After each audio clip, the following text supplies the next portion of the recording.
So this is a really interesting topic, I think, very timely considering where we are right now in the market. And I find it extra funny that so many people walked out just before. Because, you know, what is security? Who cares about security? Please take a seat. Yeah. Everyone who left doesn't care about security. Yeah. So the truth is, though, that this isn't about technical security at the core, of course. Only one of us is truly from a very technical background, or actually two, maybe even Xavier. Half. Yeah. But more to really understand what is going on in the custody space in crypto. But the kind of brainchild, or why we started talking about this panel, or the reason for this panel was, of course, the Bybit hack that happened not so long ago. So to kick us off, I'm going to throw it over to Alex. But wait, before that, let's do introductions, huh? Yeah. So as Nikki said, I'm Aliya from Sygnum Bank. I lead BD. Let's quickly go down the line, 10 seconds each, and then we can start. Okay. I'm Xavier from Ripple Custody. Used to be from Sygnum. Yeah, used to be, like not so long ago, actually. Hello, everyone. Good afternoon to those of you who have stayed. I'm Anoosh, the Chief Product Officer at Zodia Custody. Hi, I'm Ricardo Martins. I'm the General Manager of Bison Digital Assets, which is the crypto arm of Bison Bank. Cool. Hi, everyone. I'm Alex Kopferschmitt. I'm a partner for the blockchain and security risk track at Hacken. Perfect.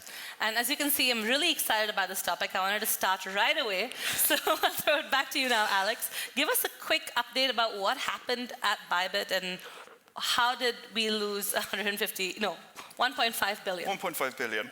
Yeah. Well, actually, it's a really common security, really common way in, as with pretty much all security hacks that we're seeing, 3/4 of breaches actually start with what I like to call the layer 8 element, right? The human element. Very simply, it was a phishing attack. So they managed to phish someone, deposit some malware. It was relatively sophisticated. They're working with Mandiant, Google's company, to try and work out how it happened. But a bit of malware was deposited. It was able to change the APIs.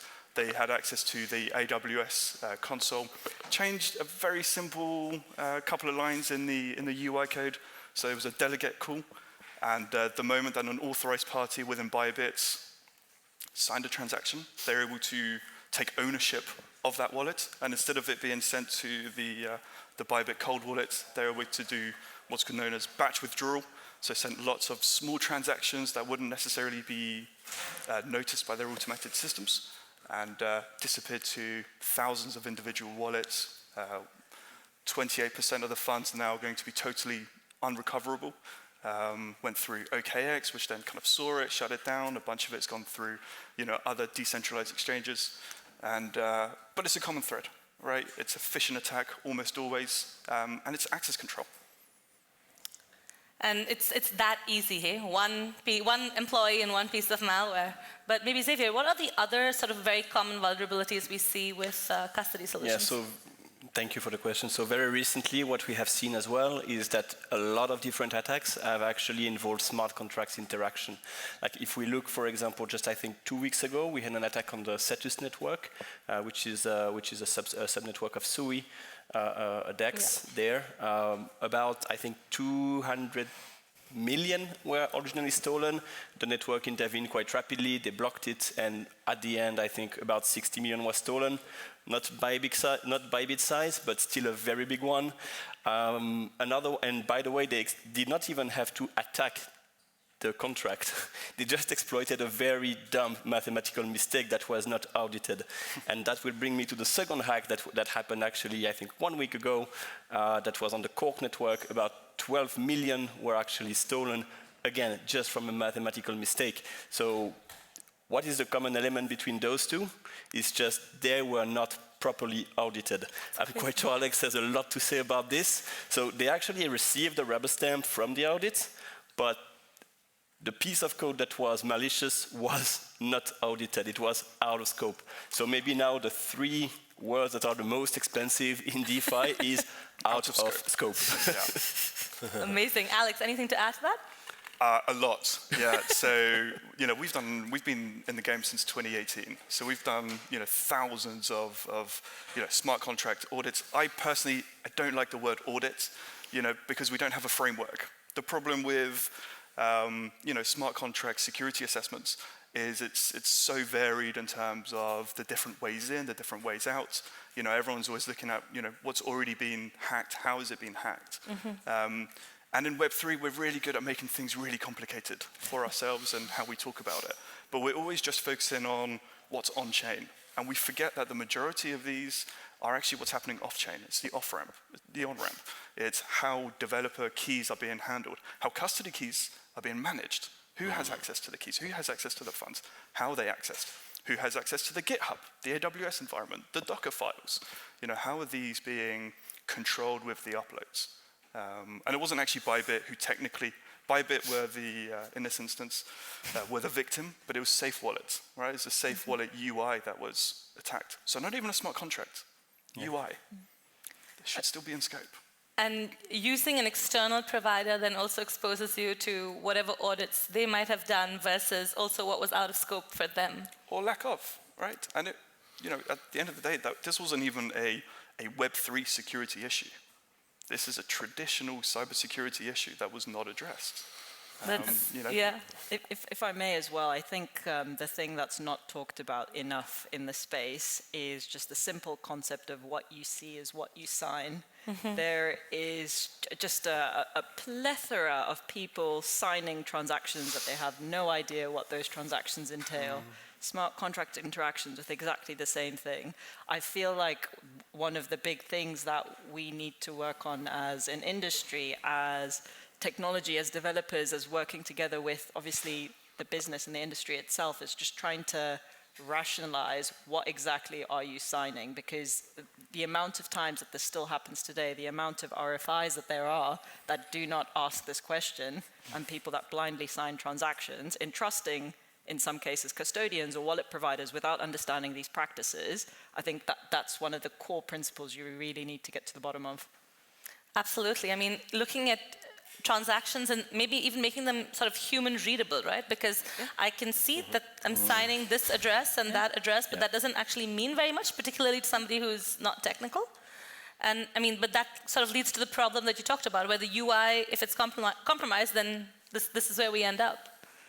Yeah, I mean, it was a couple of lines of code and, changing the delegate call to be anyone, be themselves, very tricky. Yeah. But like you keep saying, a lot of these issues are not Web3 blockchain native issues.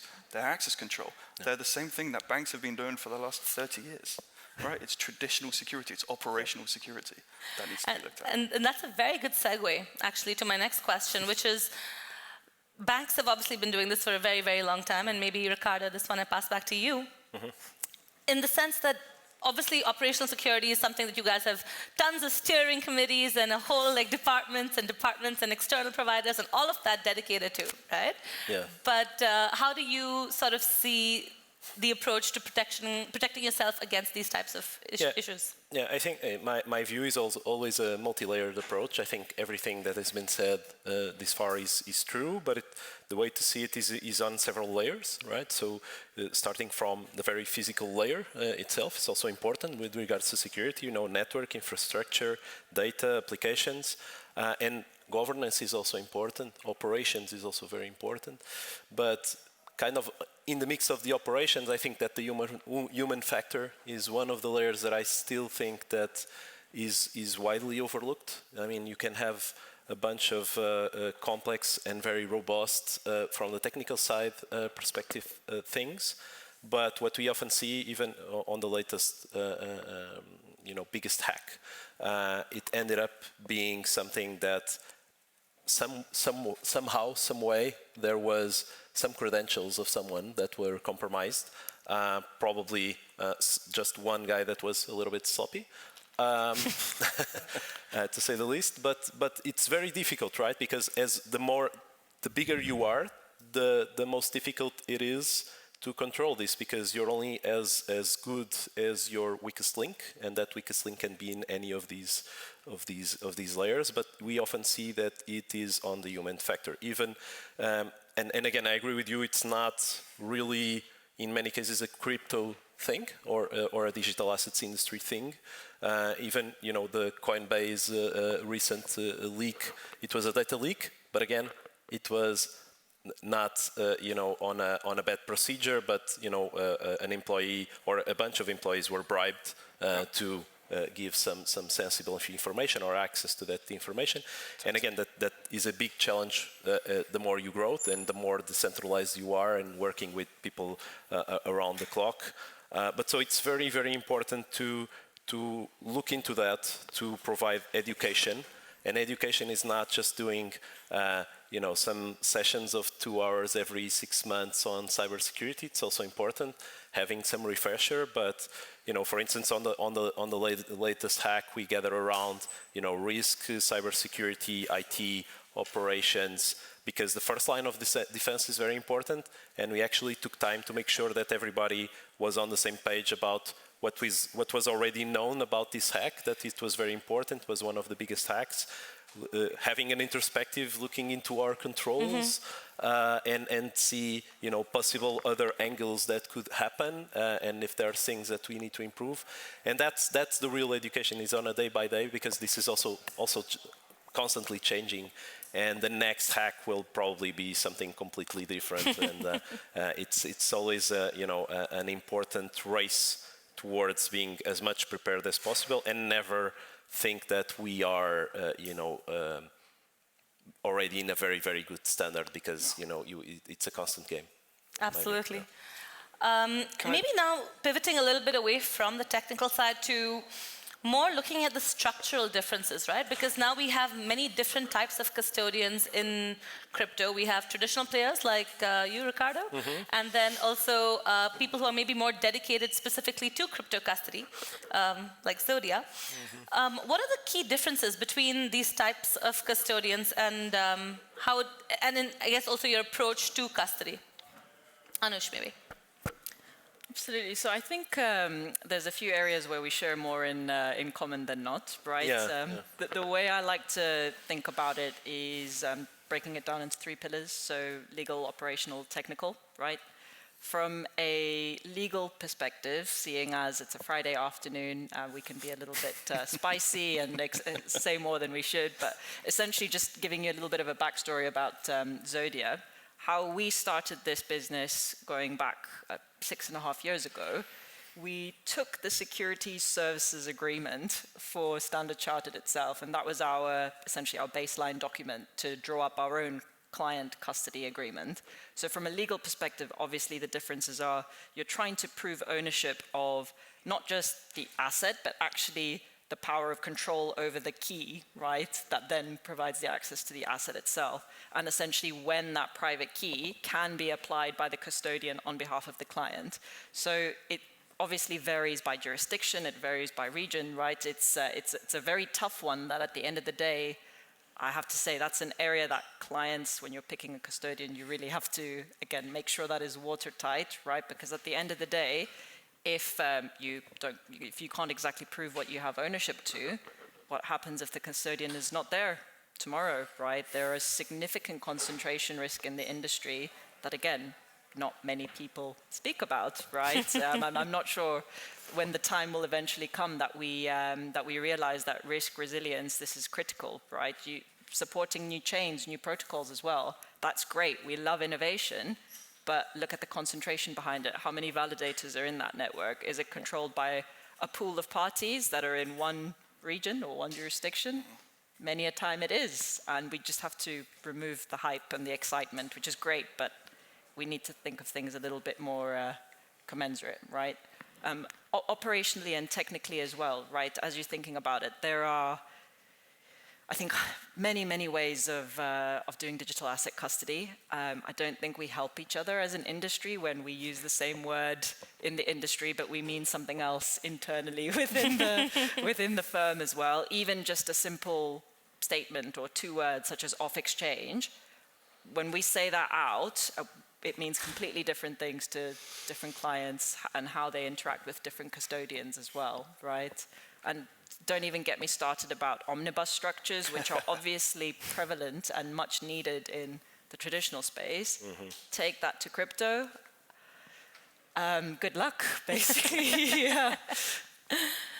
Yeah, but I tend to agree with you, but that's part of the structural differences and history behind traditional finance, right? Traditional finance often starts on a focus of segregation and legal and liability.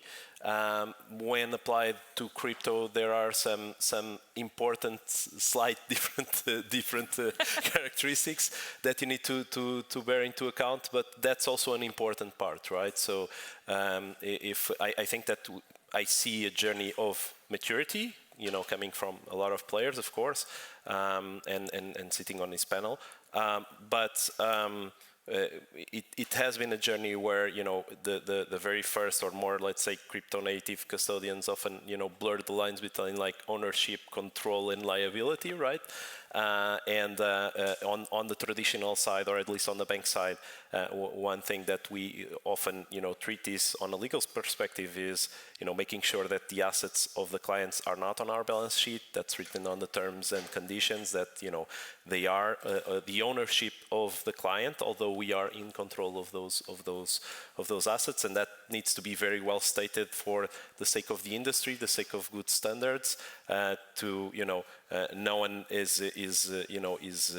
can guarantee that we'll be around for 30 years. World is changing very fast, so in any event or a black swan event, it's clearly stated that it cannot be considered for the insolvency process of a bank or a financial institution, and that's very important. I think there is still, a way to go in terms of how is, the exact best structure to deal with this then on the technical side. But yes, of course, omnibus is much needed, and it is still a practice that is done because it has a lot of similarities with traditional finance as well. And Ripple has their own custody solution as well, recently acquired. Yeah, well, recently, 2 years ago, I think. What's recent? So to maybe bounce back on the omnibus setup in particular, I think what is the most important thing to have is a good governance layer that indeed we can make sure that everyone touching this omnibus, because here the key is shared across multiple users, ultimately controlled by one admin, which is typically the custodian, but shared by multiple users, that this governance layer is properly respected, is auditable, and is trustable. And this is something that we are really, really pushing forward as an industry. I think here across the entire board, I can be quite sure that it's the case. But when we talk about omnibus, then I think there is also an additional dimension, right? Because we are also talking typically of a B2C instead of a B2B. I mean, it can be B2B, but I mainly see it as a B2C structure. And when we talk about B2C, in my view, what's very, very important is to reduce complexity from the user. I love my mom, but would I trust her with the keys? Obviously not. Obviously not. She writes a password on a piece of paper. We said we wanted to be controversial, right? Yes, absolutely. And then sticks that paper onto her monitor as well. Exactly. Put it there. So that's why, from my perspective, it's our role as custodians to provide the right solution to abstract this complexity away from the user. That's one thing. And then if we I'm placing now myself into the shoes of the solution provider that I am, my role is to actually enable the management of this complexity for the custodians so they can actually tweak the system the way they want that fits actually their purpose. It comes, of course, with risk because sometimes it can be very complex. But that's, in my view, how we should approach the problem. So for retail, mainly going into complexity abstraction to make sure they avoid making mistakes and that they avoid even touching their keys. And on the other hand, when we talk about institutional, really giving them the tools, empowering them to control this complexity and actually build new use cases that can even be more complex and generate more value for everyone here. I guess where I agree with where you're coming from, where I have quite a lot of pain is obviously as we think about market infrastructure, right? The point that Alex was making around, it's all of the connectivity points between what happens after, like how you interact with the wallet, right? Yeah. If you think about, like, again, thankfully regulation is coming in, great. Think about exchanges, crypto native exchanges that are coming in with AML registrations, which are important, but they are a small piece of the pie as you think about risk, right? So you've got registrations in place with exchanges, you've got sometimes quote unquote custodians that again are not necessarily yet regulated, they are pooling and commingling clients' assets, again, for efficiency purposes in an omnibus account with an untested legal framework. To me, that's when things start to slightly unravel a bit, the moment there is like we were just saying, the moment there is a potential security flaw, the moment there is a significant liquidation in the market. I feel like these are the areas that we need to be constantly pushing each other on as an industry, and this is the maturity that will naturally come, I think, over time. The more, ironically, the more centralized institutions and traditional financial players enter this space, the stronger that will get. That's a really good point, actually, because the rules that govern exchanges are obviously quite different from the rules that govern custodians and banks as well. And with traditional markets, it's very clear that one is a trading venue and one is a custodial venue.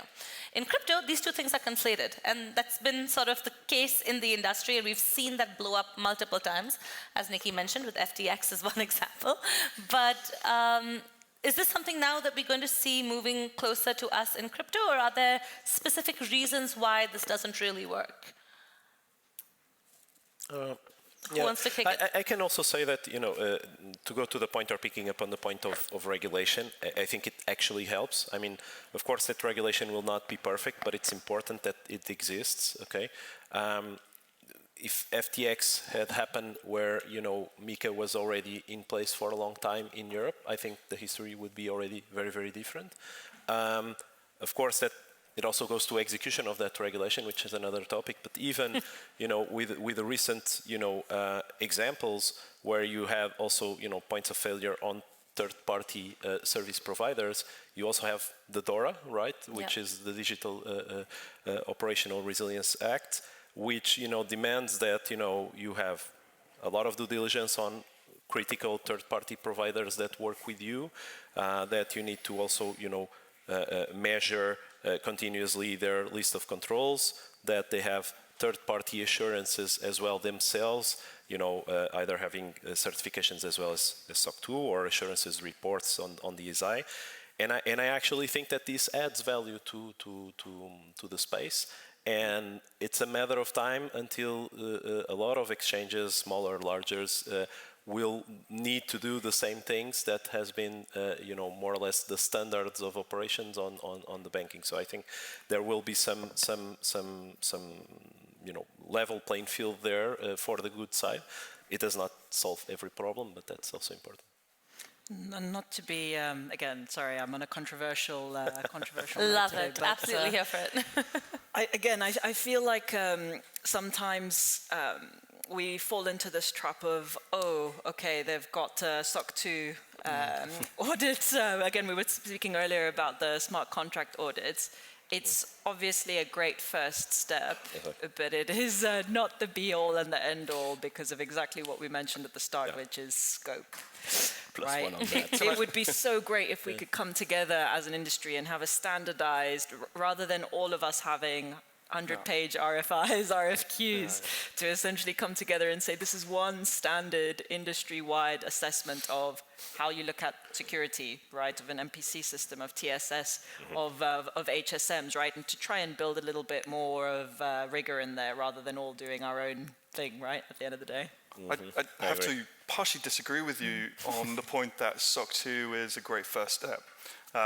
It's all very well and good having SOC 2 and ISO 27001 and all of these things.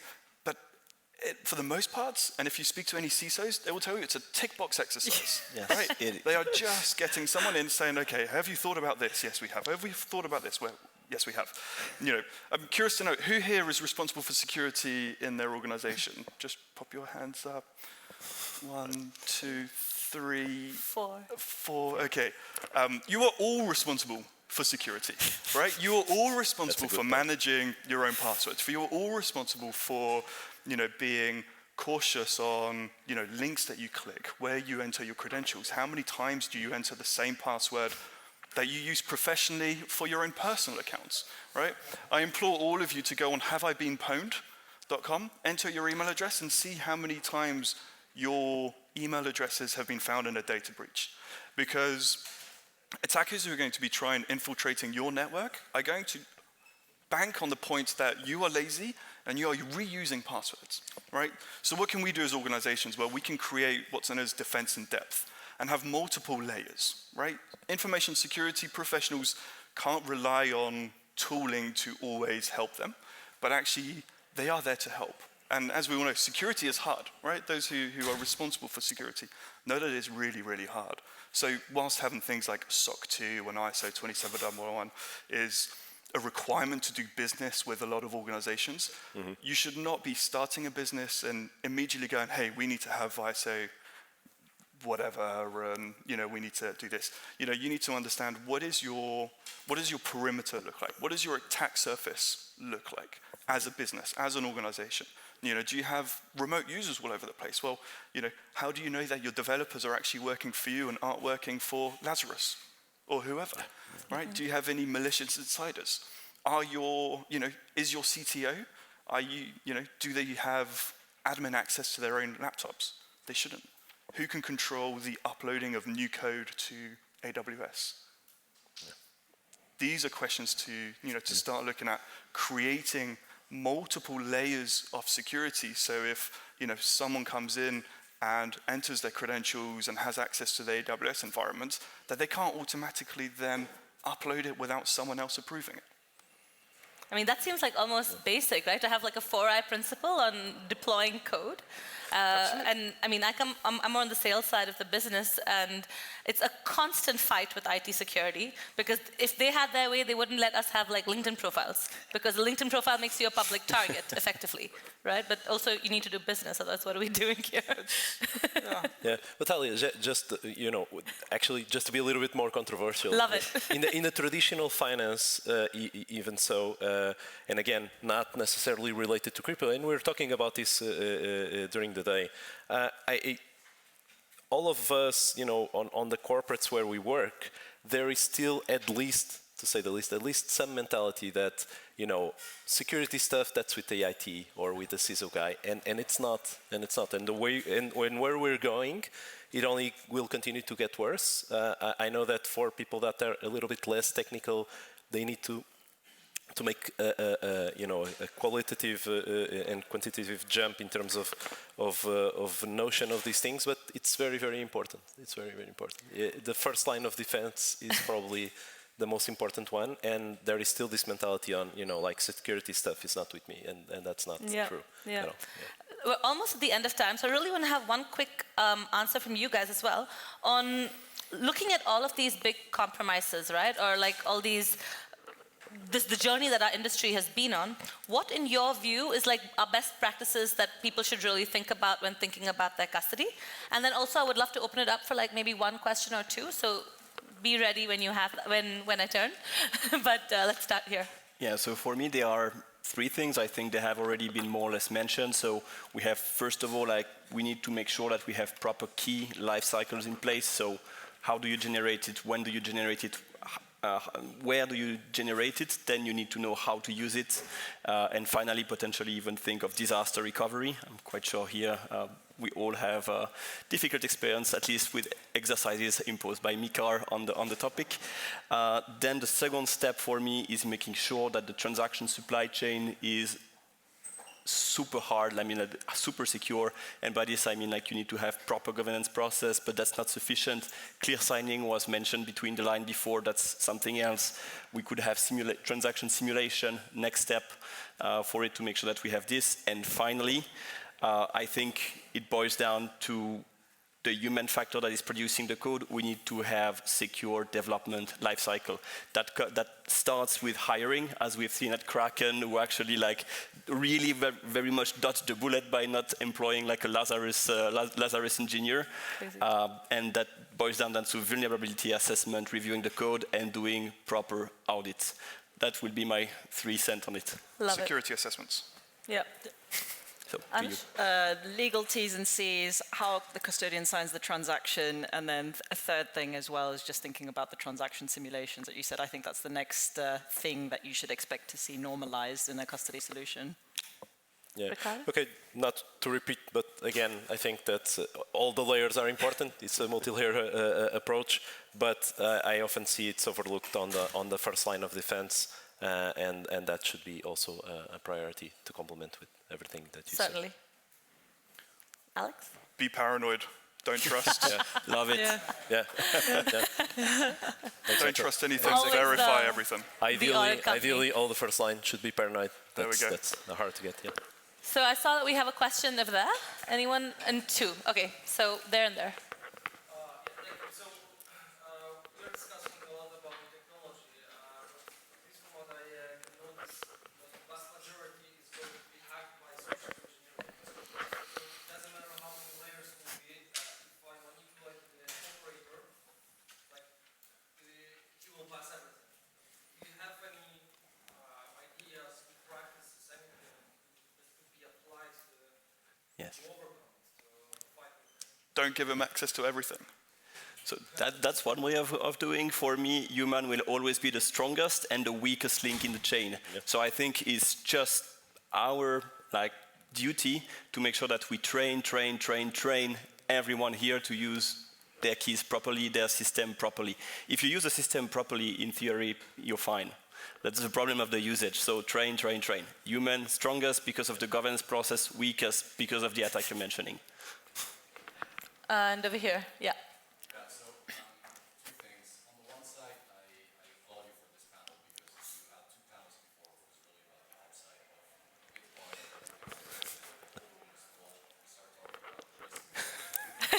Yeah. Crazy, yes. Lock the doors. Companies spend annually 200 to 280 billion coins, which is 1% of its market count. And we don't spend enough money on cybersecurity, for sure. And I think for me, the real question is, you talked about hacks that have happened in the past. For me, it's very clear there's white swan events. Which is the one that you're seeing as kind of the next hack that's happening in this case? What's the next hack? Love it. What's the next hack? I mean, everyone's constantly being attacked. I'm not talking about quantum. That's 15 years down the line or anything like that. I think it will. We call this panel lessons learned. The trouble is we're not learning, right? We're not learning from our mistakes. We're not thinking about security. We want to drive an option as fast as possible. And any one of us can, with vibe coding and caffeine and all of these things, can create an app and within 6 months be holding 100 million in custody, and not given a second thought about security because that'll come later down the line, right? But security is an absolute cornerstone for sustainable growth, right? It is the pillar of trust, and if you're not secure, people aren't going to trust you. Well, that's the idea, but people do. Yeah. We have maybe one last one over here. Yeah.